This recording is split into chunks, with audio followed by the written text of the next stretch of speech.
Welcome back, everybody. This is our class 10 light chapter series, and till now we have covered theory in this chapter. From now on, we are going to cover numericals and related questions which are related to theory and which have covered under most of the boards exam. It will be both theoretical and numerical questions. So we will cover both, and we will also provide you the solutions, and you can also solve them because questions are shown on your screen. You can pause the video and you can solve them yourself. It will be a good practice to you. Before going further, I will urge you to like, share and subscribe this video, because more you share, more you subscribe, more we get motivated to make such type of content. So please keep on sharing and subscribing to my channel. It makes us motivated, feel motivated. So let's start today's video. We will cover our question number 1. So in question number 1, it is mentioned that a coin is placed at the bottom of the tank appear to be raised. Means suppose कीजिए ये एक tank है और by default इसके अंदर water है, because tank के अंदर आपको वाटर कंसीडर करना होता है. So this is water. Now it is mentioned कि यहाँ पे कॉइन प्लेस किया गया है. सो सपोज दिस इज कॉइन. तो मेंशन ये किया गया है क्वेश्चन में कि ये ऊपर उठा हुआ महसूस होता है. तो ऊपर उठा कैसे महसूस होता है कि हम इसको कॉपी कर लेते हैं, फिर से पेस्ट करते हैं, और ये मेंशन किया गया है कि कॉइन आपको कहीं यहाँ पे दिखाई देता है. हम यहाँ से कॉइन को हटा देते हैं. अब आपको कॉइन ऐसे उठा हुआ महसूस होता है, तो आपको इसका रीजन बताना है कि ऐसा क्यों होता है. तो इसको एक्सप्लेन करने के लिए आपको किसके बारे में पता होना चाहिए? That is refraction.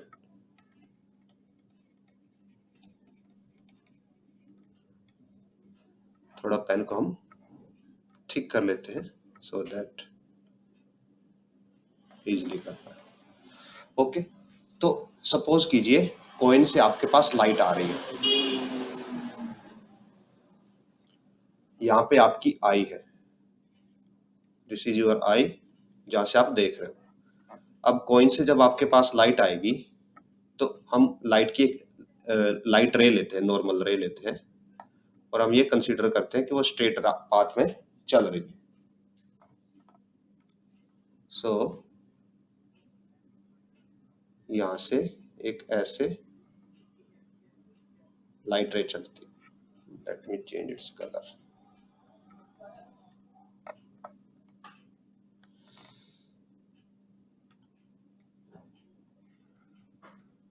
ये सपोज कीजिए ये एक लाइट रे है, ये ऐसे जाती है. हम थोड़ा सा इसको फर्दर एक्सटेंड कर देते हैं सो दैट आप इसका बाद में पाथ समझ पाओ कि ये लाइट रे है ऐसे. हम इस पॉइंट तक डिस्कस करेंगे क्योंकि उसके बाद ये अलग पाथ लेगी. अब क्या है, अभी यहाँ पे हमें एक नॉर्मल ड्रॉ करना पड़ेगा. तो हम नॉर्मल ड्रॉ करते हैं सपोज व्हाइट कलर से. तो ये वाटर और एयर का ये नॉर्मल हो गया. अब क्या होता है, जब भी लाइट, जो आपका वाटर है वो है ऑप्टिकली डेंस मीडियम. जो वाटर है that is optically dense medium, और जो एयर है that is optically rare medium. और आप ऐसे बोल सकते हो refractive index of water is greater than refractive index of gas और एयर. ओके, तो ऐसे केस में रिफ्रैक्टेड रे क्या होती है? Bend away from the normal होती है. तो जो हमारी न्यू रे होगी, हम उसको सपोज येलो कलर से रिप्रेजेंट करते हैं, तो जो हमारी हमें रे ऐसे दिखाई देगी। इस रे को ये ऑरेंज वाला पाथ फॉलो करना चाहिए था, बट ये bend away from the normal हो गई और उसने ये येलो वाला पाथ फॉलो किया। अब जब ये येलो वाला पाथ फॉलो करेगी तो आपको ऐसा लगेगा दैट कि जो रे है वो यहां से कहीं से आ रही है, और जब वो आपको यहां से कहीं से दिखेगी तो आपको ऐसे ये कॉइन है जो ऊपर उठा हुआ दिखाई देगा, जो कॉइन रियलिटी में यहाँ पे है। अब आपको कॉइन कहां पे दिखाई देगा? आपको कॉइन यहां पे दिखाई देगा। सो ये सब किसकी वजह से हो रहा है? Due to refraction of outgoing light from coin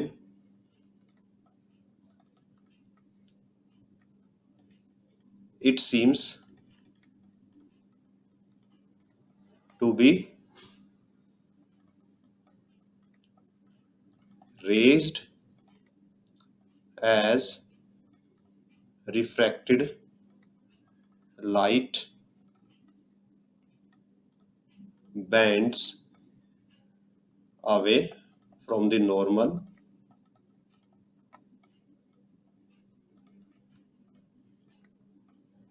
while traveling from water to air। जब लाइट वाटर से एयर में जाती है तो वो अपने नॉर्मल पाथ को फॉलो ना करके bend away from the normal हो जाती है, और हमारी आई को ऐसे अपीयर होता है कि वो, क्योंकि आई को हमेशा यही लगता है कि लाइट स्ट्रेट पाथ फॉलो कर रही है, तो हमें ऐसा लगता है कि वो यहां से कहीं से आई है। सो दैट्स वाई हमें वो जो कॉइन है वो ऊपर उठा हुआ फील होता है। वो एक्चुअल में नहीं उठा हुआ, वो सिर्फ किसकी वजह से हो रहा है? रिफ्रैक्शन की वजह से ऐसा हो रहा है। आगे बढ़ते हैं क्वेश्चन नंबर 2 की तरफ।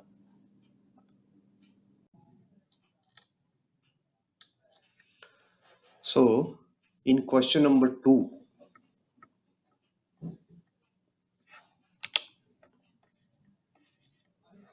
क्वेश्चन नंबर 2 में मेंशन है एक ऑब्जेक्ट है 5 centimetre toll. So height of object is 5 centimetre. Lens लिया गया है कौन सा? Convex lens. अब कॉन्वेक्स लेंस कैसा होता है? दिखने में ऐसा होता है। सो इसकी फोकल लेंथ नेगेटिव होती है, बिकॉज जो ये वाला कर्वेचर है, साइड है जिसपे लाइट पड़ती है, इसकी पॉजिटिव होती है, सॉरी, ये वाले साइड पे लाइट पड़ती है और इसकी फोकल लेंथ राइट डायरेक्शन में लाई करती है, और ये साइड पॉजिटिव होती है, ये नेगेटिव होती है। सो फोकल लेंथ पॉजिटिव रहेगी 20 centimetre. Distance of the object from the lens is 30 centimetre.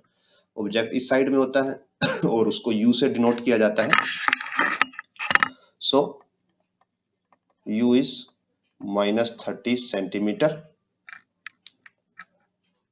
अब जो हमें कैलकुलेट करना है, पोजीशन बतानी है। पोजीशन का मतलब हमें v बताना है, नेचर बताना मीन्स रियल होगी वर्चुअल होगी, और hi बताना है, इमेज की हाइट बतानी है।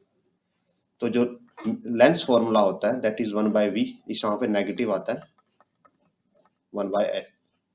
सो हमें v की वैल्यू निकालनी है, 1/v minus 1/u is equal to 1/f। यहाँ से आप 1/v कैलकुलेट करोगे तो 1/f plus 1/u, 1/f is 1/20, u is negative, so -1/30। यहाँ पे एलसीएम 60 आएगा, 3 माइनस 2 1/60। सो जो v आती है वो 60 आती है, और v क्या है? पॉजिटिव आ रही है, मींस इमेज कहाँ पे बन रही है? राइट साइड में बन रही है। और जब भी कॉनकेव मिरर, कॉन्वेक्स मिरर के केस में राइट साइड में इमेज बनती है तो ये क्या होती है? रियल होती है, एंड इन्वर्टेड होती है। जब भी लेंस के केस में राइट इमेज बने तो रियल इन्वर्टेड, और जब मिरर के केस में बने तो वर्चुअल एंड एरेक्ट।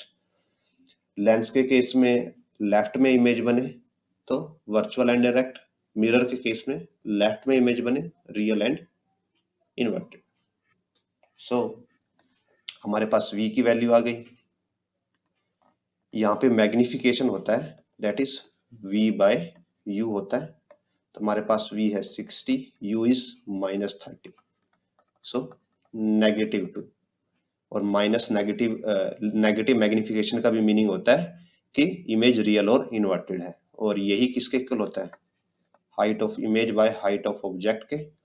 तो यहाँ से आप हाइट ऑफ ऑब्जेक्ट पुट करोगे 5 सेंटीमीटर, तो आपको हाइट ऑफ इमेज आ जाएगी -10 सेंटीमीटर। ऐसे आप इमेज हाइट कैलकुलेट कर सकते हो। आगे बढ़ते हैं हम थर्ड क्वेश्चन पे।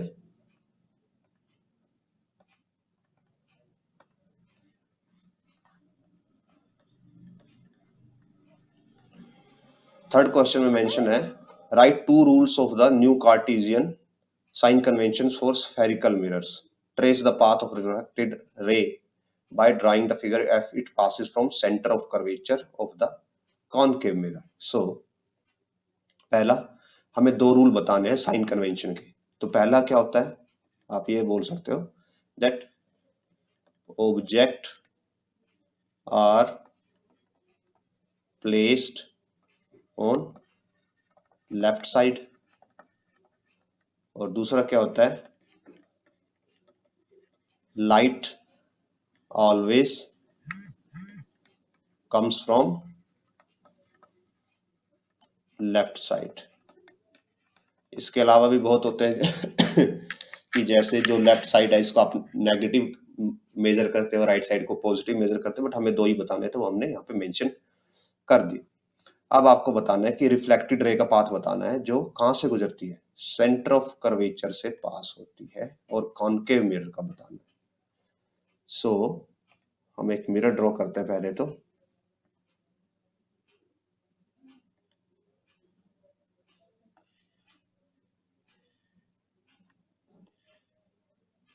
हम इसको पूरा नहीं लेंगे, हम इसको थोड़ा सा रब कर देंगे।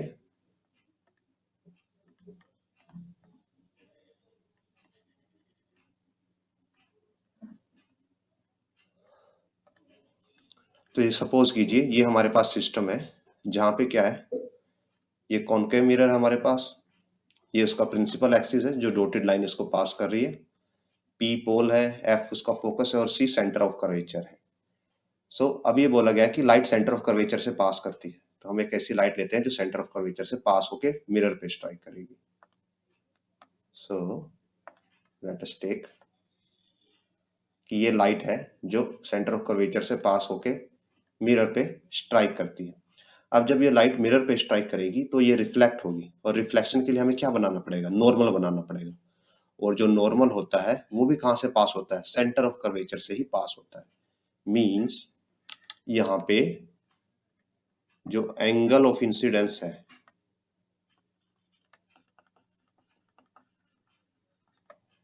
एंगल आई कितना होगा, 0 डिग्री है, क्योंकि नॉर्मल भी यहीं से पास होगा और यहीं से लाइट इंसिडेंट हो रही है, तो दोनों लाइन एक दूसरे के पैरेलल है, तो पैरेलल लाइंस में एंगल क्या हो जाता है, 0 डिग्री। तो जब एंगल ऑफ इंसिडेंस 0 है तो एंगल ऑफ रिफ्लेक्शन भी 0 होगा। दिस इज रिफ्लेक्शन का लॉ है कि जितना एंगल ऑफ इंसिडेंट होता है उतना ही एंगल ऑफ रिफ्रैक्शन होता है, रिफ्लेक्शन होता है। सो जो रिफ्लेक्टेड लाइट है वो सेम पाथ बैकवर्ड फॉलो करेगी, तो जो रिफ्लेक्टेड लाइट आएगी वो यही पाथ फॉलो करेगी वापिस एज इट इज, यहां से स्टार्ट होके और यहां से ऐसे सेम पाथ पे वापिस चली जाएगी।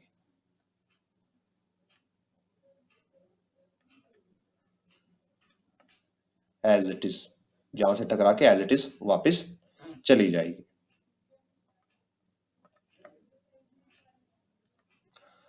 अब हम थर्ड पे आते हैं, क्वेश्चन नंबर 3 पे फोर्थ पे, सॉरी 3 हम कर चुके हैं।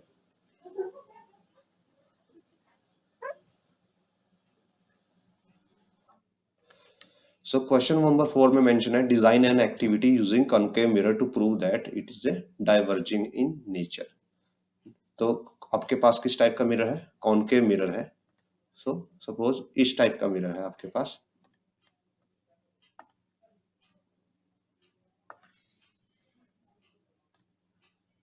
हम इसको रोटेट कर लेते हैं।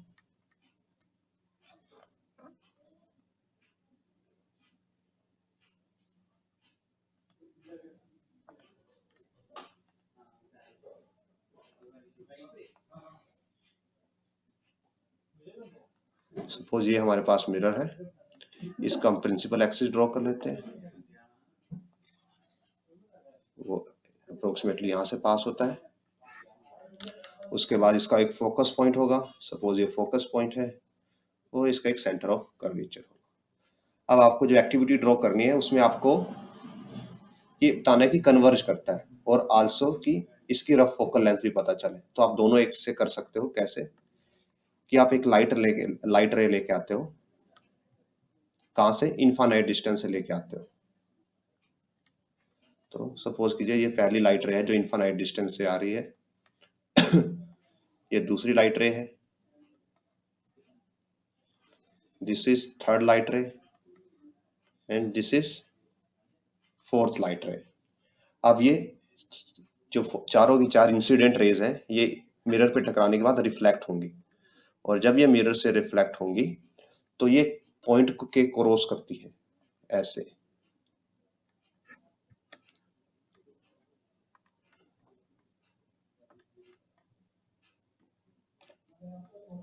एक पॉइंट को क्रॉस करेंगी जो नॉर्म जिसको क्या बोला जाता है? Focus point. तो ऐसे आप दोनों चीज प्रूव कर पाओगे कि एक तो वो लाइट को एक जगह पे फोकस कर रहा है तो इसका मीनिंग क्या है? कन्वर्जिंग है। और दूसरा, आपको ये पोल से लेके ये डिस्टेंस भी आप इजीली मेजर कर सकते हो, तो इससे आपको उसकी फोकल लेंथ भी पता चल गई। तो आपका जो दोनों क्वेश्चन में पूछा गया है, दोनों वर्क पूछे गए थे, आप दोनों इजीली एक सिंगल एक्सपेरिमेंट से कर सकते हो। सो नेक्स्ट पे जाते हैं हम क्वेश्चन नंबर 5 पे।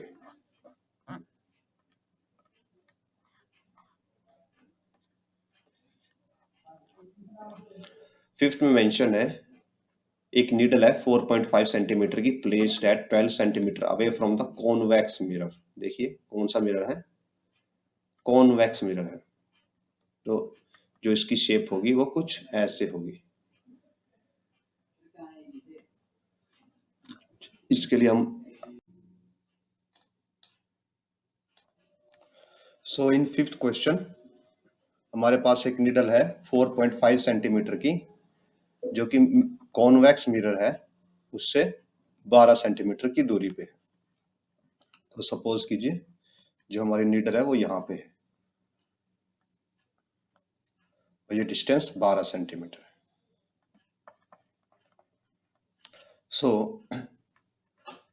हाइट ऑफ ऑब्जेक्ट हो जाएगा जो हमें गिवन है 4.5 centimetre. Distance of object negative होगा बिकॉज लेफ्ट साइड में है, -12 सेंटीमीटर। हमें बताना है और साथ में हमें फोकल लेंथ भी गिवन है। इसकी फोकल लेंथ राइट साइड लाई करती है तो पॉजिटिव हो जाएगी। सो फोकल लेंथ इज 15 सेंटीमीटर। अब ये क्या है? एक मिरर है, और जो मिरर फॉर्मूला होता है that is 1/v + 1/u / 1/f। ये ध्यान रखिएगा कि मिरर में और लेंस फॉर्मूला में स्मॉल डिफरेंस होता है। लेंस फॉर्मूला में यहाँ पे नेगेटिव आता है। अब हम इसमें स्टार्ट करते हैं। हम v की वैल्यू कैलकुलेट करते हैं। v is 1/f - 1/u। 1/15 minus u already negative है, नेगेटिव नेगेटिव पॉजिटिव हो जाएगा। और यहाँ पे एलसीएम आएगा, दैट विल बी 60, 4, 5, 9 by 60. सो जो v आएगी उसकी वैल्यू आएगी 60/9 और इसको आप लिख सकते हो 20/3। अब देखिए जो इसकी फोकल लेंथ थी वो 15 सेंटीमीटर थी और हमने ऑब्जेक्ट को 12 सेंटीमीटर पे रखा हुआ है, मींस फोकल लेंथ से पहले ही ऑब्जेक्ट रखा हुआ है, फोकल लेंथ और जो हमारा पोल है उसके बीच में। और ये कॉन्वेक्स मिरर है तो इसके बीच केस में ऑलरेडी इमेजिनरी वर्चुअल इमेज बनती है, तो वर्चुअल इमेज के केस में मैग्निफिकेशन पॉजिटिव आता है। तो यहाँ पे जो मैग्निफिकेशन होगा मिरर के केस में होता है -v/u, सो -23 और u की वैल्यू ऑलरेडी नेगेटिव है, -12। तो आप जब इसको कैलकुलेट करोगे तो ये आएगा 5/9 और इसको 4 पे कट कर सकते हो तो आंसर 5/9 आ जाएगा। और ये होगा image by object, so 5/9, image we don't know, object we know 4.5 है, इसको 2 पे कैंसिल कर देगा तो हाइट ऑफ इमेज आ जाएगा 2.5 सेंटीमीटर। नेक्स्ट क्वेश्चन की तरफ बढ़ते हैं, क्वेश्चन नंबर 6। क्वेश्चन में मेंशन है Rohit placed a pencil perpendicular to principal axis in front of converging mirror. अब देखो कन्वर्जिंग मिरर कौन सा होता है, ये होता है कॉनकेव, सो ये वाला मिरर। सो ये मिरर है सपोज और ये हो गया हमारा प्रिंसिपल एक्सिस, थोड़ा सा नीचे, ये प्रिंसिपल एक्सिस हो गया। फोकल लेंथ 30 सेंटीमीटर है।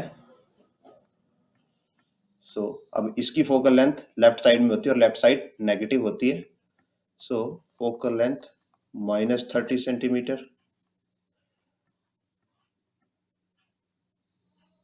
Image formed is twice the size of the pencil. अब ये गिवन है कि इमेज का साइज पेंसिल के साइज के डबल है, तो देखिए means h image by h object is 2। Okay, तो यहाँ पे अब हम दो केसेस ले सकते हैं, पहला कि रियल इमेज का साइज डबल हो और दूसरा वर्चुअल इमेज का साइज डबल हो। तो हम इसके केस में रियल इमेज ही लेके चलते हैं। और रियल इमेज के केस में क्या होता है, फॉर रियल इमेज जो मैग्निफिकेशन है वो नेगेटिव होता है हमेशा, और ये मैग्निफिकेशन होता है तो इसको हम -2 बोलेंगे। और मैग्निफिकेशन का फॉर्मूला क्या होता है मिरर्स के लिए, -v/u इक्वल टू -2। तो यहां से आप बोल सकते हो that v is equal to 2u। अब हम मिरर फॉर्मूला यूज करते हैं जो कि होता है हमारे पास 1/v plus 1/u is equal to 1/f। now v is 1/2u plus 1/u और f की वैल्यू है -1/30, बिकॉज f नेगेटिव है तो ये नेगेटिव ऊपर ले लिया हमने। इन दोनों को आप एलसीएम लोगे तो ये आएगा 2u, u plus 1 + 2 equal to -1/30। यहाँ से आएगा 3/2u इज इक्वल टू -1/30 और आप यहाँ से u कैलकुलेट करोगे तो आएगा -45 और इस वैल्यू को आप v में पुट करोगे तो v आ जाएगा -90। मीन्स अगर यहाँ पे फोकल लेंथ है ये f है तो इसका डबल होता है सेंटर ऑफ कर्वेचर, तो ये हो गया c, ये 30 है और ये हो जाएगा 60। तो हमारा u नेगेटिव है, मीन्स लेफ्ट साइड में रखा है ऑब्जेक्ट, तो 30 और 60 के बीच में, यानी कि यहाँ पे ऑब्जेक्ट कहीं पे रखा हुआ है। और जो इमेज बन रही है वो 90 पे बन रही है, मीन्स यहाँ पे कहीं पे बन रही है।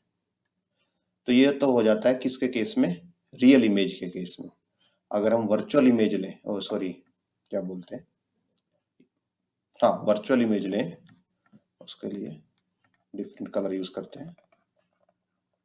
अगर हम वर्चुअल इमेज लेते हैं तो उस केस में मैग्निफिकेशन पॉजिटिव ही रहेगा, तो वहां पे हो जाएगा that -v/u is equal to 2, और इसका मीनिंग हो जाएगा v is equal to -2u। अब ये लेंस फॉर्मूला, मिरर फॉर्मूला हम फिर से यूज करेंगे।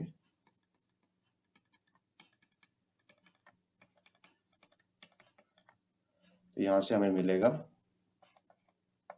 -2u plus 1/u is equal to -1/30।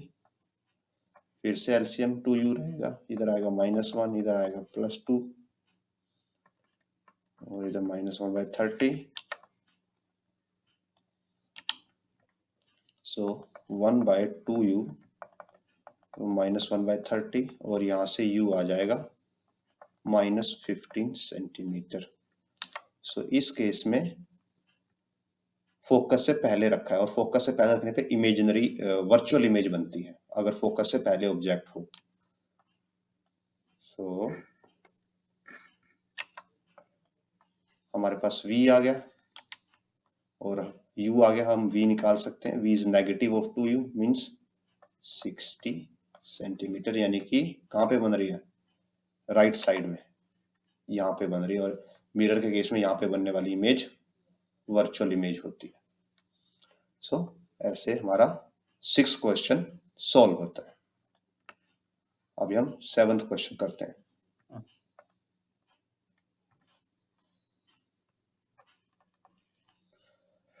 Question number 7 mention है, define magnification produced by spherical mirrors in terms of height of the object. तो magnification क्या होती है, height of image by height of object. How it is related to object and image distance. ये related कैसे होती है, ये होती है -v/u, और ये बताना है कि मैग्निफिकेशन पॉजिटिव होने पे क्या होता है और नेगेटिव होने पे क्या होता है। तो जब मैग्निफिकेशन, ये हम थ्योरी में कवर कर चुके हैं, आप हमारी थ्योरी की क्लासेस देख सकते हैं। तो जब मैग्निफिकेशन पॉजिटिव हो तो हमारे पास जो वैल्यूज आती हैं वो होती हैं वर्चुअल एंड एरेक्ट, किसकी, इमेज की। और जब नेगेटिव हो तो फिर होता है रियल एंड इन्वर्टेड।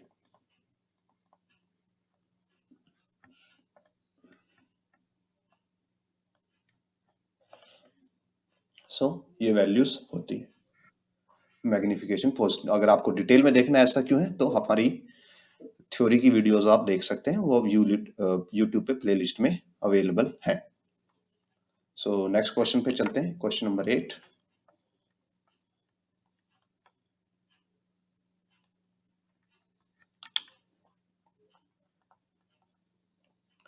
एट्थ में मेंशन है, object is placed on a distance of 20 centimetre from a converging mirror. Converging mirror है, फिर से मींस कॉनकेव मिरर है। ये मिरर हो गया, ये प्रिंसिपल एक्सिस हो गया। सो इसके केस में u गिवन है और u ऑलवेज नेगेटिव रहता है, तो -25 सेंटीमीटर। फोकल लेंथ इस मिरर की नेगेटिव होती है, तो फोकल लेंथ ऑलरेडी गिवन है -20 सेंटीमीटर। इफेक्ट, नेचर, ये सब बताना है, इमेज किस टाइप की होगी। और अगर ऑब्जेक्ट को 25 सेंटीमीटर से 15 सेंटीमीटर पे ले आते हैं तो फिर बताना है कि फिर क्या होगा। तो हमारे पास दो वेरिएबल अवेलेबल है, हम मिरर फॉर्मूला यूज करते हैं।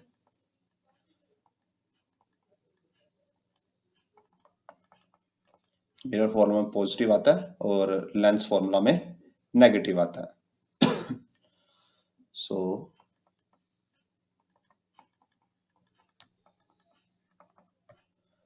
हम वैल्यूज पुट करते हैं, माइनस माइनस पॉजिटिव हो जाएगा,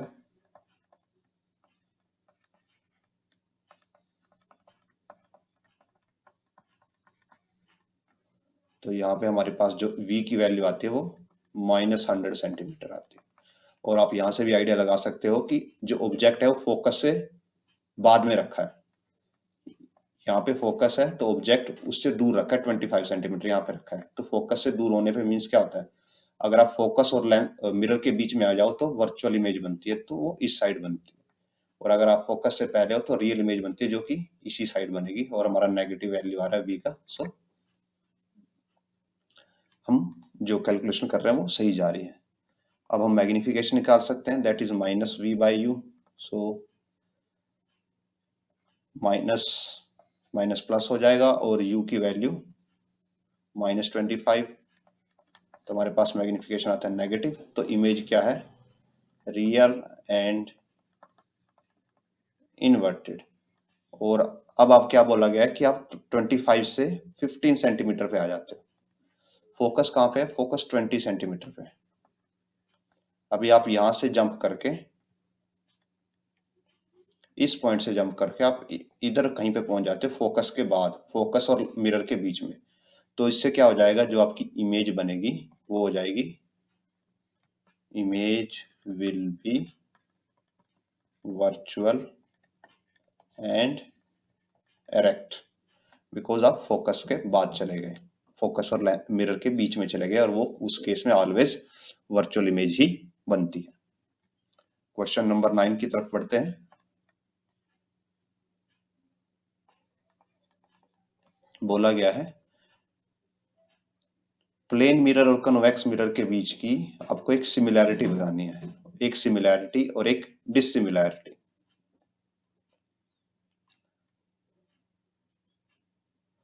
सो एक सिमिलैरिटी आप क्या बता सकते हो, जो प्लेन मिरर होता है वो ऑलवेज वर्चुअल इमेजेस बनाता है।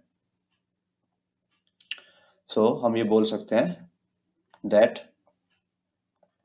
Both can form virtual images. और डिससिमिलैरिटी हो जाएगी कि जो प्लेन मिरर है can't form real images, because जब आप प्लेन मिरर में देखोगे तो आपको आपकी इमेज स्ट्रेट दिखाई देती है, और रियल इमेज ऑलवेज इन्वर्टेड होती है। तो उसमें जो मिरर होती इमेज बनती है वो हमेशा वर्चुअल बनती है। बट जो मिरर है, मिरर वर्चुअल और रियल दोनों बना सकता है, प्लेन मिरर नहीं बना सकता। तो प्लेन मिरर में डिससिमिलैरिटी हो जाएगी कि प्लेन मिरर रियल नहीं बना सकता, और सिमिलैरिटी कि दोनों वर्चुअल बना सकता है। नेक्स्ट क्वेश्चन की तरफ बढ़ते हैं। क्वेश्चन नंबर 10,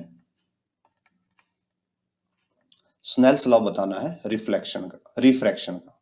सो रिफ्रैक्शन का स्नेल्स लॉ क्या बताता है कि अगर आपके पास एक स्लैब है,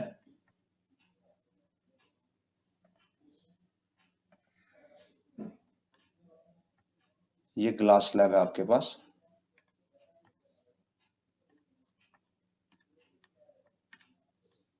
और यहाँ पे कोई लाइट इंसिडेंट होती है,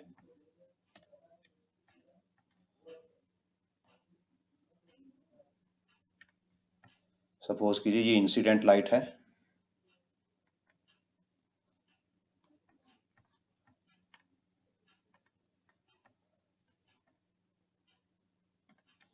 और यहाँ पे नॉर्मल होगा,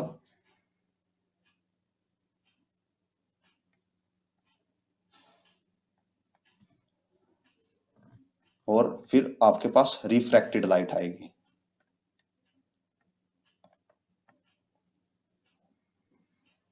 ये जाएगी रिफ्रैक्टेड लाइट। सो अब यहाँ पे हमारे पास दो टाइप के एंगल आते हैं। पहला होता है ये एंगल ऑफ इंसिडेंट, इसको आई बोलते हैं, और ये दूसरा बोलता है एंगल ऑफ रिफ्रैक्शन, जिसको आर बोला जाता है। साथ में दिस इज एयर, तो यहाँ पे होता है रिफ्रैक्टिव इंडेक्स एन एयर, और ये एक्चुअल में जो एन है ये क्या होता है NaV, means refractive index of air with respect to vacuum. इसको हम डायरेक्टली Na लिख देते हैं, और ये n ग्लास है। तो जो स्नेल्स लॉ है उसके अकॉर्डिंग क्या होता है, refractive index of air into sine of incidence angle is equal to refractive index of glass into sine of refracted angle, that is R. So this is Snell's law. और साथ में रे diagram बनाना था तो हमने वो रे डायग्राम भी ऑलरेडी बना दिया है कि रे डायग्राम भी इस टाइप का होगा. So let's go to question number 11.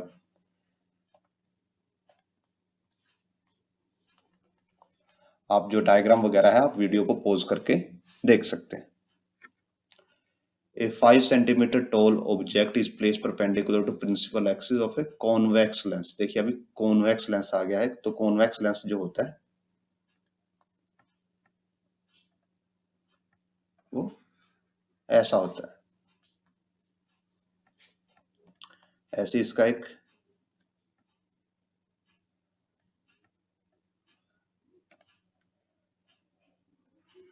Principal axis होगा.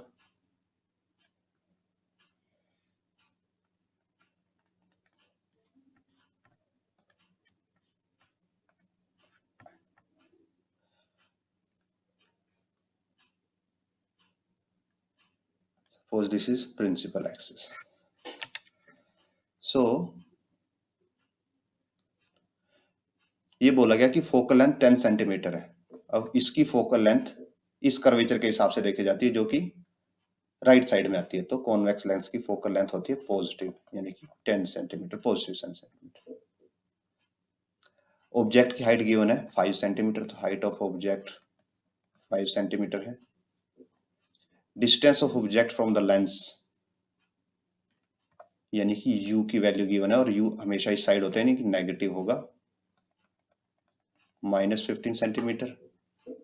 नेचर, पोजीशन और इमेज के बारे में हमें सब कुछ चीजें निकालनी है. तो जो फोकल है, सपोज अगर ये 10 सेंटीमीटर है तो ऑब्जेक्ट समथिंग यहाँ पे है, मींस फोकस पॉइंट के पीछे है. अगर फोकस पॉइंट के पीछे है तो जो इमेज बनेगी वो रियल बनेगी और इन्वर्टेड बनेगी, और हम यही फॉर्मूला से भी कैलकुलेट करेंगे. सो जो लेंस फॉर्मूला होता है उसमें नेगेटिव आता है. हम वैल्यूज पुट करते हैं, पहले हम v की वैल्यू निकालेंगे. तो v आएगा, जो f है दैट इज 1/10, u नेगेटिव है,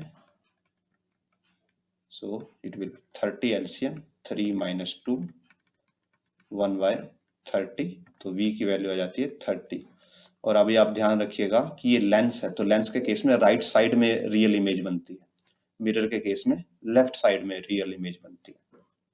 तो यहाँ पे राइट साइड में बन रही है मीन्स इमेज रियल है. इसके केस में मैग्निफिकेशन होता है ओनली v/u. तो v इज 30, u इज -15. तो आप निकालोगे -2 का मैग्निफिकेशन आएगा, मीन्स जो इमेज है वो रियल एंड इन्वर्टेड है, और ये इक्वल होगा image by object. So -2 is equal to, image की हाइट हमें नहीं गिवन बट ऑब्जेक्ट की गिवन है, दैट इज 5. सो इमेज की आ जाएगी -10 सेंटीमीटर. तो इमेज ऐसे नीचे की तरफ बन रही है. सो ये सॉल्व करता है क्वेश्चन नंबर 11 को. अभी 12 क्वेश्चन करते हैं. 12th क्वेश्चन में गिवन है 1/2 of a convex lens is covered with black paper. So ये देखिए कि क्या हुआ है.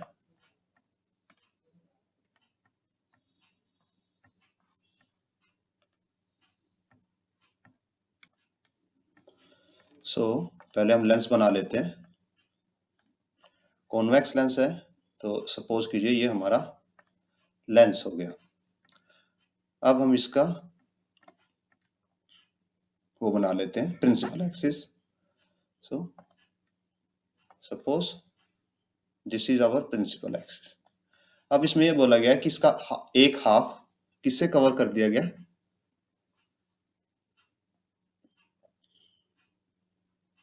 क्वेश्चन,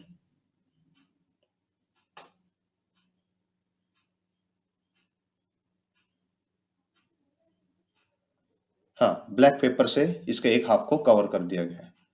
तो हम क्या करते हैं, सपोज कीजिए ये वाले हाफ को हम इसके कवर कर देते हैं, ये वाले हाफ को हमने कवर कर दिया, इससे अब लाइट नहीं जा सकती। तो अब हमें बताना है कि इमेज फॉर्मेशन बतानी है कि जब ऑब्जेक्ट 2f1 पे हो। तो सपोज दिस इज f1 और ये हो जाएगा 2f1, ये होगा f2 और ये हो जाएगा 2f2। अब हमें इमेज फॉर्मेशन बताना है। तो देखिए यहां से नीचे से लाइट एंटर नहीं कर सकती, हमने इतने हिस्से को कवर कर दिया है, बट ऊपर से तो लाइट एंटर कर सकती है। तो सपोज कीजिए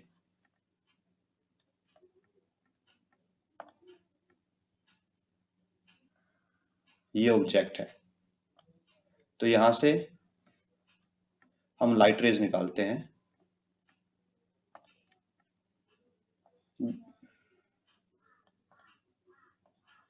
ये पहली लाइट रेज आती है,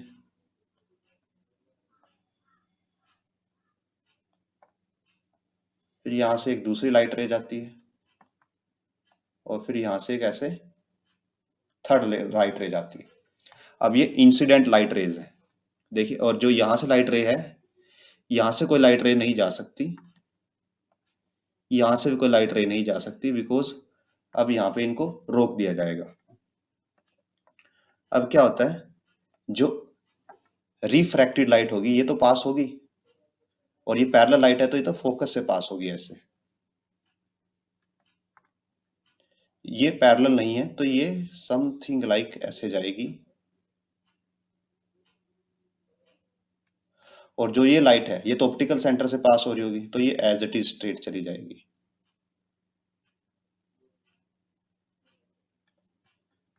तो जो आपकी इमेज बनेगी वो वापस 2f2 पे ही बनेगी। यहाँ पे जो हमने 2f2 दिखाया है ये हमने थोड़ा बाय हैंड दिखाया है, तो ये 2f2 की पोजीशन लगभग यहाँ पे आ जाएगी। सो जो इमेज बनेगी, इमेज तो बनेगी एज इट इज, इमेज में कोई प्रॉब्लम नहीं आएगी, जस्ट क्या हो जाएगा, इंटेंसिटी रिड्यूस हो जाएगी, intensity of image will be reduce. और ऐसा क्यों होगा, क्योंकि कुछ लाइट रेज ब्लॉक हो गई हैं, और ये 2f2 होगा, जो कुछ लाइट रेज हैं वो ब्लॉक हो गई हैं, उसकी वजह से जो लाइट जो इमेज है उसकी इंटेंसिटी कम हो जाएगी, बट इमेज तो बनेगी, इमेज को नहीं रोका जा सकता। अब अगर इसको हटा दिया जाए, मींस यहां से जो ये हमने इसको कवर किया था, अगर हम इसको हटा दें तो हम क्या करते हैं, इसको पहले कॉपी कर लेते हैं पूरे।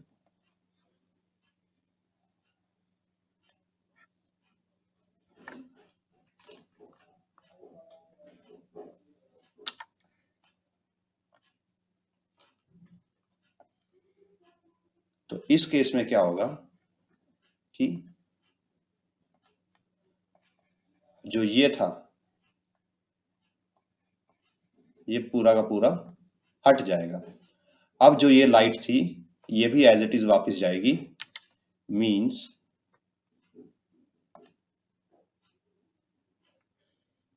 ये लाइट भी ऐसे क्रॉस करेगी और ये लाइट भी ऐसे क्रॉस करेगी, और जो इमेज है अब उसकी इंटेंसिटी इंक्रीज हो जाएगी। इन रियलिटी जो हमारी ये वाली रे होगी ये यहां तक आएगी, ये वाली रे भी अब यहां तक आएगी।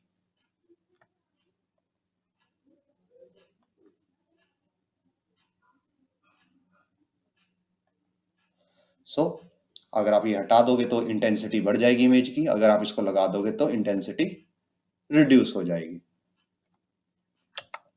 नेक्स्ट क्वेश्चन पे चलते हैं हम, क्वेश्चन नंबर 13। स्क्रीन क्लियर करते हैं। सो क्वेश्चन नंबर 30 में मेंशन्ड है refractive index of Ruby is 1.7 m। तो रिफ्रैक्टिव इंडेक्स रूबी का गिवन है 1.71। आप इससे क्या पता लगा सकते हो, ये पूछा गया है। तो इससे आप पता क्या लगा सकते हो easily, speed of light in Ruby. कैसे? जो रिफ्रैक्टिव इंडेक्स होता है वो क्या होता है, अगर आपको refractive index A B given है तो इसका मीनिंग होता है refractive index of A with respect to B, और ये इसका फॉर्मूला होता है speed of light in medium B by speed of light in medium A. So इसी फॉर्मूला से जो ये refractive index of ruby given है, ये एक्चुअल में विद रिस्पेक्ट टू वैक्यूम होता है, और वैक्यूम में स्पीड ऑफ लाइट को सी बोला जाता है, और रूबी के अंदर हम इसको वी आर बोल देते हैं। तो यहां से वेलोसिटी इन रूबी आ जाएगी सी बाय एन आर वी। इसकी वैल्यू हमें पता है, सी की वैल्यू हमें पता है, दैट इज 3 × 10⁸, और ये हमें 1.71 है। तो इसको आप सॉल्व करके वैल्यू निकाल सकते हैं। आगे मेंशन है refractive index of some medium are given, crown glass का गिवन है 1.52। तो ये नेक्स्ट पेज पे है, इसको नेक्स्ट पेज पे चलते हैं। Let's zoom.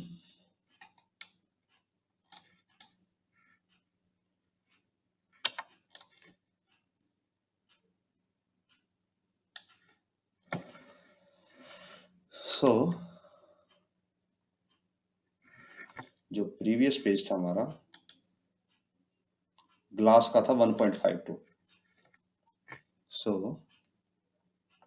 Ng 1.52 and water 1.33 और रिफ्रैक्टिव इंडेक्स ऑफ सफायर 1.77। अब ये बताना है कि लाइट की वेलोसिटी किस में सबसे ज्यादा है और किस में सबसे कम है। तो रिफ्रैक्टिव इंडेक्स होता है जो, ये लाइट की वेलोसिटी का अपोजिट होता है। जितना ज्यादा रिफ्रैक्टिव इंडेक्स होगा वेलोसिटी उतना ही कम। रिफ्रैक्टिव इंडेक्स बढ़ेगा, वेलोसिटी डिक्रीज हो जाएगी। क्यों हो जाएगी? क्योंकि रिफ्रैक्टिव इंडेक्स का फॉर्मूला होता है velocity of light in vacuum by in medium. तो मीडियम की वेलोसिटी जितना कम होगी उतना रिफ्रैक्टिव इंडेक्स ज्यादा होगा, क्योंकि ये मीडियम वाली टर्म डिनोमिनेटर में। सो सबसे ज्यादा रिफ्रैक्टिव इंडेक्स किसका है? सफायर का है। तो सबसे कम वेलोसिटी, मिनिमम वेलोसिटी कहां पे होगी? मिनिमम वेलोसिटी होगी इन सफायर, और मैक्सिमम होगी जिसका रिफ्रैक्टिव इंडेक्स सबसे कम है, वो होगी ग्लास के अंदर। और साथ में पूछा गया है कि स्पीड ऑफ लाइट निकालो सफायर के अंदर। तो वो आप कैसे निकाल सकते हो कि जो रिफ्रैक्टिव इंडेक्स है 1.77, वो किसके इक्वल होगा? Speed of light in vacuum that is 3 × 10⁸ bye speed of light in sapphire, और उसका बोल सकते हो Vs। सो Vs आ जाएगा 3 × 10⁸ बाय 1.77। इसको आप सॉल्व करके स्पीड की सफायर के अंदर वेलोसिटी ऑफ लाइट आप कैलकुलेट कर सकते हो। सो नेक्स्ट क्वेश्चन की तरफ मूव करते हैं, क्वेश्चन नंबर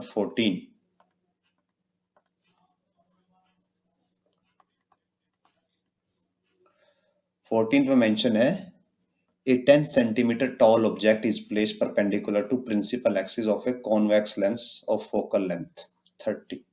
अब देखिए कौन सा लेंस है? कॉन्वेक्स लेंस है। कॉन्वेक्स लेंस, ये वाला लेंस कॉन्वेक्स लेंस होता है। हाइट ऑब्जेक्ट की हमेशा पॉजिटिव होती है, so HO is 10 centimetre. Focal length इसकी नेगेटिव होती है, so focal length is -30 centimetre. Distance of object from lens U, और वो इस साइड होगा, लेफ्ट साइड, तो नेगेटिव होगा, U इज -20 सेंटीमीटर। तो हमें बाकी की चीजें कैलकुलेट करनी है। सो लेंस फॉर्मूला यूज करते हैं और लेंस फॉर्मूला में नेगेटिव आता है।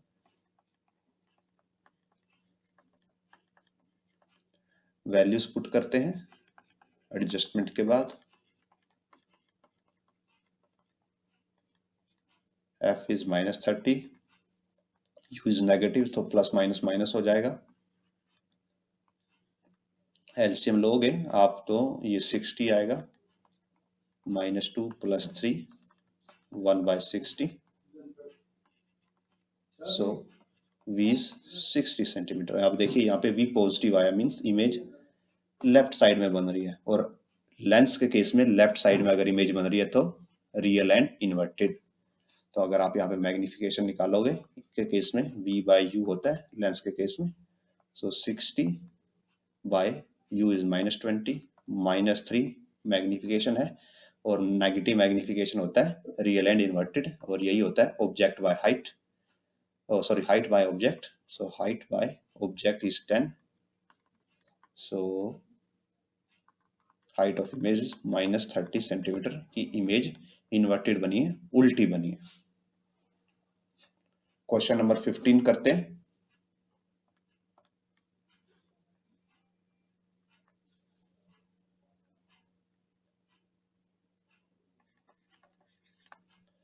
सो 15 में पूछा गया है रिफ्रैक्शन शो करना है एक लाइट का जो ग्लास स्लैब से होके जाती है, और उसमें इंसिडेंट रे, रिफ्रैक्टेड रे, इमर्जेंट रे, लेटरल शिफ्ट, ये सभी शो करना है। सो हम इसको इजीली बना सकते हैं।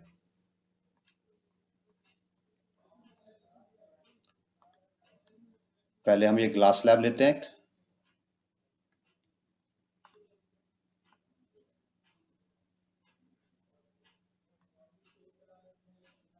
हमारे पास ये ग्लास स्लैब हो गई। अब हम इस पे इंसिडेंट लाइट इंसिडेंट करवाते हैं। सो ये हो गई इंसिडेंट लाइट। अब हमें इस पे नॉर्मल ड्रॉ करना होगा, उसको हम एक डिफरेंट कलर से, रेड कलर से ड्रॉ करते हैं। तो ये हो गया हमारा नॉर्मल। अब ये लाइट रिफ्रैक्ट होगी, नॉर्मल पाथ को फॉलो नहीं करेगी, रिफ्रैक्ट होगी। तो उस केस में हम इसको ब्लू कलर से शो करते हैं, ये होगी रिफ्रैक्टेड लाइट। इसको नॉर्मली सीधा जाना था, बट अब ये रिफ्रैक्ट होगी। अब हमें फिर से नॉर्मल बनाना होगा, क्योंकि यहाँ पे फिर से लाइट इंसिडेंट हुई है, बाउंड्री बन गई फिर से। बाउंड्री क्या होती है ये हम ऑलरेडी आपको एक्सप्लेन कर चुके हैं हमारी थ्योरी की क्लासेस में, आप वहां पे जाके देख सकते हो। सो दिस इज अगेन, ये हमारा फिर से नॉर्मल हो गया, और अब से फिर से आउटगोइंग लाइट हम बनाएंगे, और ये हो जाएगी हमारी आउटगोइंग लाइट। सो अब हम यहाँ पे लेबलिंग करेंगे किस चीज की, और हमें साथ में लेटरल शिफ्ट भी बतानी है, तो हम इस रे को आगे भी कंटिन्यू करवाएंगे। हम इसको एक सेपरेट कलर से कंटिन्यू करवाते हैं, हम इसको ग्रीन से कलर से कंटिन्यू कराते हैं कि अगर ये एज इट इज कंटिन्यू करती तो ये कुछ ऐसे जाती।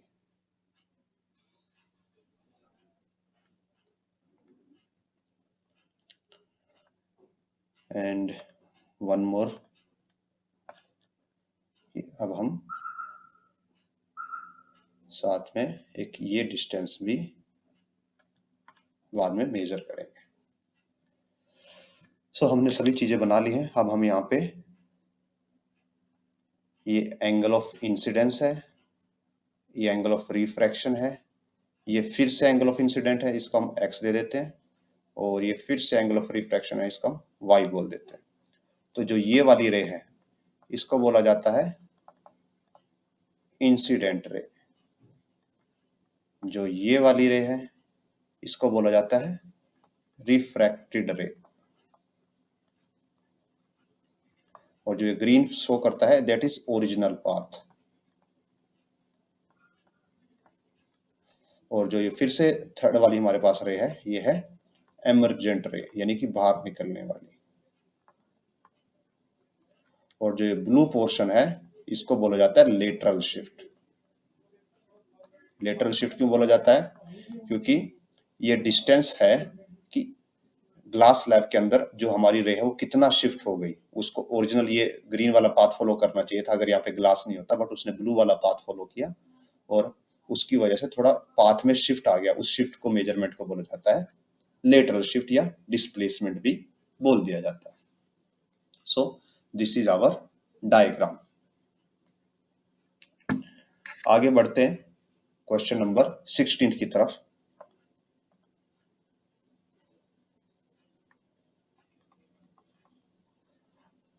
If a position is formed by mirror for all position of the object, mirror it is always virtual and diminished. State the type of mirror. Draw the diagram to support your answer where such mirror are commonly used. तो एक ऐसा कोई mirror जिससे कहीं भी object पे रख दो, कहीं भी ऑब्जेक्ट रख दो उसके सामने, उसकी इमेज हमेशा वर्चुअल बनेगी। तो इस टाइप का मिरर कौन सा है? कॉन्वेक्स मिरर, ये वाला मिरर। इसका जो रे डायग्राम है हम थ्योरी में कवर कर चुके हैं। जहां पे आप इस पे कहीं पे भी इमेज रखोगे, ऑब्जेक्ट रखोगे, तो उसका वर्चुअल इमेज ही बनेगा। ये हम इसको आपको इनफाइनाइट वाला केस बना के दिखाते हैं। तो इनफाइनाइट में ऐसे लाइट आती है, ये सपोज फर्स्ट रे है, ये सेकंड रे है, ये थर्ड रे है, ये फोर्थ रे है, और उसके बाद ये रिफ्लेक्ट हो जाती है। तो रिफ्लेक्ट होके ये वाली लाइट ऐसे चली जाएगी, ये वाली ऐसे चली जाएगी, ये ऐसे और ये ऐसे। तो ये एक दूसरे से दूर जा रही है, स्प्रेडिंग है, तो ये मीट नहीं करती। बट हमें ऐसा फील होता है कि ये कहीं एक ऐसे इस पॉइंट से आ रही है। तो यहाँ पे जो इमेज बनती है ये वर्चुअल इमेज बनती है। और ये ध्यान रखिएगा कि मिरर के केस में राइट डायरेक्शन में वर्चुअल इमेज बनती है और लेंस के केस में लेफ्ट डायरेक्शन में वर्चुअल इमेज बनती है।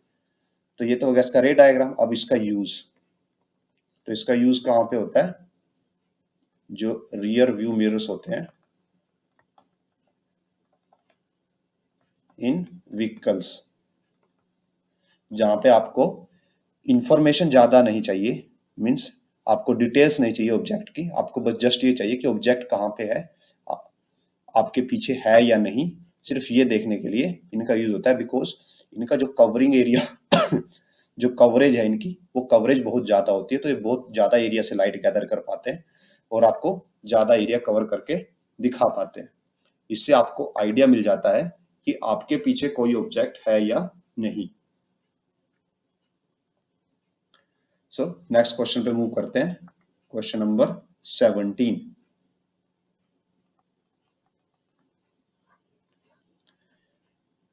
A 6 centimeter object is placed perpendicular to principal axis of a convex lens. ये convex lens है, मीन्स लेंस इस टाइप का है, इसकी फोकल लेंथ नेगेटिव होती है। तो हाइट ऑफ ऑब्जेक्ट गिवन है 6 सेंटीमीटर। उसके बाद गिवन है फोकल लेंथ जो कि नेगेटिव होती है, तो -15 सेंटीमीटर।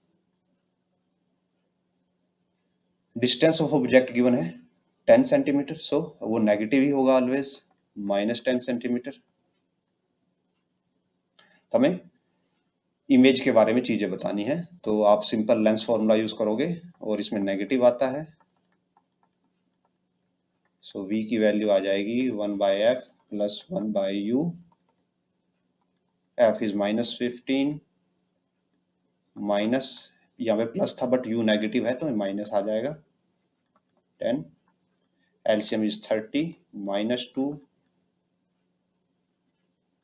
-3,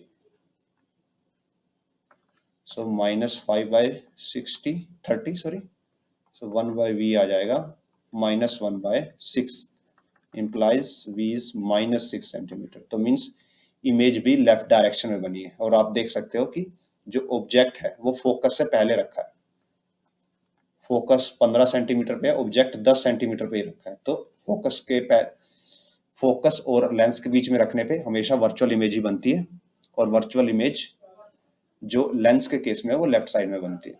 सो वही हम यहाँ से निकाल पा रहे हैं।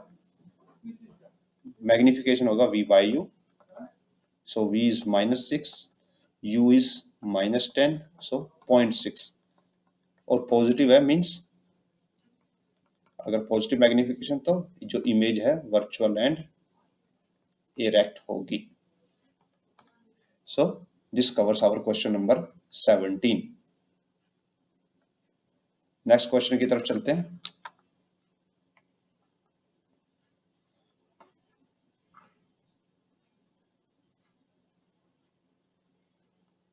सो इसमें हमने ये number as it is cover कर लिया है।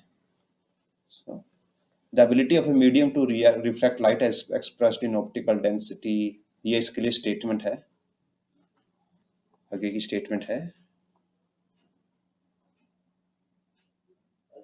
ओके तो जो फर्स्ट पार्ट है स्टेटमेंट में, उसमें ऑप्टिकली डेंस और जो रेयर मीडियम होते हैं उनकी डेफिनेशन दी गई है कि जिसका रिफ्रैक्टिव इंडेक्स ज्यादा है वो ऑप्टिकली डेंस होगा, जिसका रिफ्रैक्टिव इंडेक्स लो है वो ऑप्टिकली रेयर मीडियम होगा।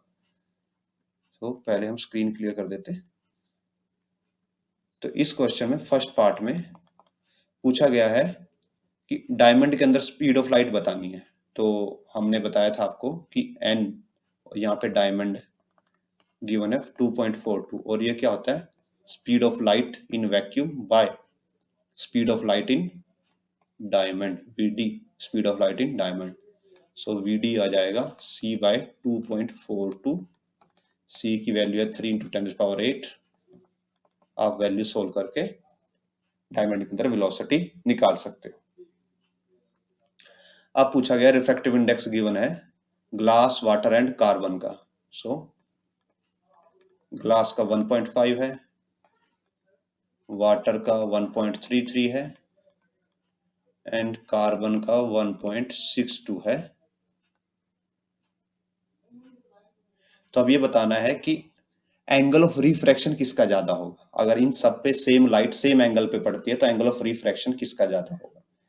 तो अगर हम स्नेल्स लॉ का यूज करें, स्नेल्स लॉ बोलता है एन, अगर हम सपोज करें कि सब पे एयर से लाइट पड़ रही है तो N A sine of incidence is equal to N, यहाँ पे हम मीडियम यूज करते हैं क्योंकि सबके लिए अलग अलग होगा, N medium sine of refraction.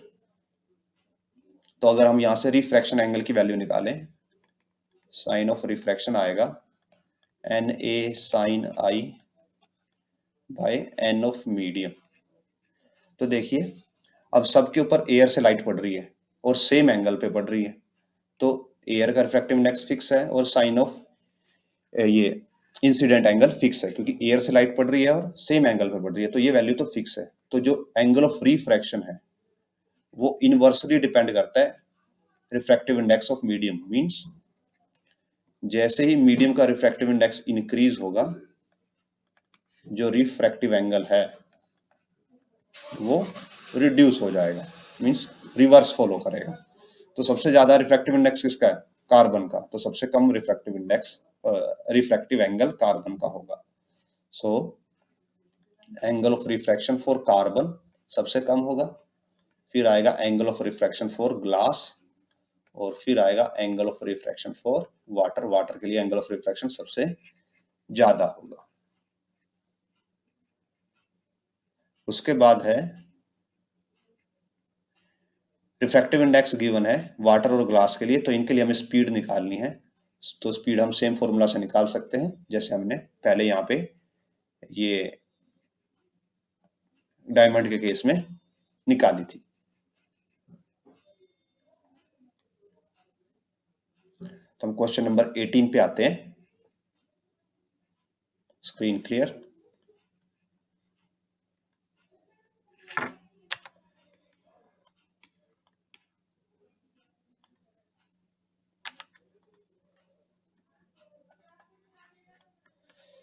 Question number 18 में मेंशन है it is desired to obtain erect image of object. Means हमें कैसी चाहिए, एरेक्ट इमेज चाहिए, और इरेक्ट क्या होती है, वर्चुअल इमेज। तो हमें वर्चुअल इमेज चाहिए। और कौन सा मिरर है, कॉनकेव मिरर है, ये टाइप का मिरर है। और जब आपने थ्योरी पढ़ी थी, थ्योरी की क्लासेस हमारी प्ले लिस्ट से देख सकते हो, तो इसके केस में अगर आपको वर्चुअल और एरेक्ट इमेज चाहिए तो एक ही केस होता है कि आप ऑब्जेक्ट को फोकस और पोल के बीच में यहाँ पे रखो।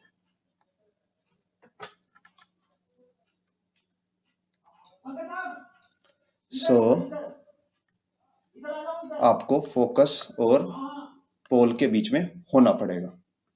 अब ये बोला गया कि फोकल लेंथ 12 सेंटीमीटर की है, तो आपको कहां पे होना पड़ेगा? 12 सेंटीमीटर से कम होना पड़ेगा यू को। Object distance should be less than 12 centimetre. इसके बाद will the image be smaller और लार्जर। जो वर्चुअल इमेज होती है इस केस में हमेशा लार्जर होती है, और जो इसका रे डायग्राम है हम ऑलरेडी कवर कर चुके हैं हमारी थ्योरी की क्लास में। अब ये बोला गया है what will the image in this object be if place at 6 centimetre front of mirror. अगर 6 सेंटीमीटर पे रख दिया जाए तो मीन्स हमारा जो u है दैट इज -6 सेंटीमीटर, जो f है दैट इज -12 सेंटीमीटर। तो हम यहां से निकाल सकते हैं using lens formula, sorry mirror formula, कि जो v होगा that will be 1/f - 1/u। सो ये -12 और u ऑलरेडी नेगेटिव है तो 1/6, सो 12 - 1 2 -1/12, तो जो v होगा वो -12 सेंटीमीटर आएगा, ये प्लस आएगा, सो +12 सेंटीमीटर आएगा। मींस जो आपकी इमेज है वो कहीं यहाँ पे बन रही होगी पॉजिटिव साइड पे, और मैग्निफिकेशन अगर आप निकालोगे so it will be -v/u that is -12 by जो u है हमारा दैट इज -6, मींस 2 का पॉजिटिव मैग्निफिकेशन है, तो मींस इमेज हमारी वर्चुअल एंड इरेक्ट है। सो इस वीडियो में हम इतना ही कवर करते हैं। आपके अगर कुछ डाउट्स वगैरह हो तो आप कमेंट सेक्शन में पूछ सकते हैं, and as usual please like this video, share this video as much as possible, and subscribe to my channel, because more you share, more you subscribe, more we feel motivated to make such videos। और जितना आप share करोगे उतना और भी लोगों की help होगी जिनको ऐसे कंटेंट की जरूरत है। तो please like, share and subscribe, and in our next video we will continue this series. Till then, keep learning, keep sharing, keep subscribing. Thanks. We will meet in next video.